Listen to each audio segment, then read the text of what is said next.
Special intensive রিভিশনে document যে upload করা হচ্ছিল সেই ডকুমেন্ট আপলোডে প্রচুর গাফিলতি, অনেক রকম গাফিলতির অভিযোগ উঠছে। এবার ডিএমদের পাঠানো বিধানসভা ভিত্তিক ভোটার তালিকা স্ক্রুটিনি করা হবে।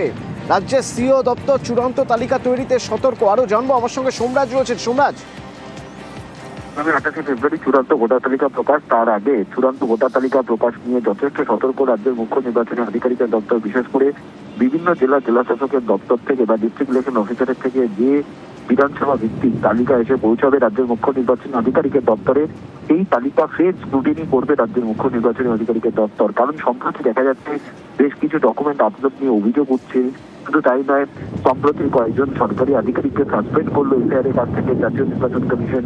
তাই গোটা বিষয়টিকে মাথায় রেখে চূড়ান্ত ভোটার তালিকা প্রকাশের আগে বিভিন্ন জেলা শাসক তথা ডিস্ট্রিক্ট ইলেকশন অফিসার থেকে যে তালিকা এসে পৌঁছাবে সেই তালিকা ফের স্ক্রুটিনি করা হবে, সুপার চেকিং করা হবে। তালিকায় সন্তুষ্ট না হলে ফের জেলা শাসকদের কাছে সেই তালিকা ফেরত পাঠিয়ে দেবে রাজ্যের মুখ্য নির্বাচনী আধিকারিকের দপ্তর। অর্থাৎ যতক্ষণ না পর্যন্ত সেই তালিকা নির্ভুল হচ্ছে ততক্ষণ পর্যন্ত সেই তালিকা জাতীয় নির্বাচন কমিশনকে পাঠাবে না রাজ্যের মুখ্য নির্বাচনী আধিকারিকের দপ্তর। ইতিমধ্যেই বিভিন্ন জেলার ডিস্ট্রিক্ট ইলেকশন অফিসারদের রাজ্যের মুখ্য নির্বাচনী আধিকারিকের দপ্তরে এই ইঙ্গিত দিয়ে দেওয়া হয়েছে বলে কমিশন সূত্রে জানা যাচ্ছে। 28 ফেব্রুয়ারি চূড়ান্ত ভোটার তালিকা প্রকাশের আগে এইভাবেই বিভিন্ন জেলা থেকে আসা যে ভোটার তালিকা তার স্ক্রুটিনি ও সুপার চেকিং করবে রাজ্যের মুখ্য নির্বাচনী আধিকারিকের দপ্তর বলেই কমিশন সূত্রে খবর।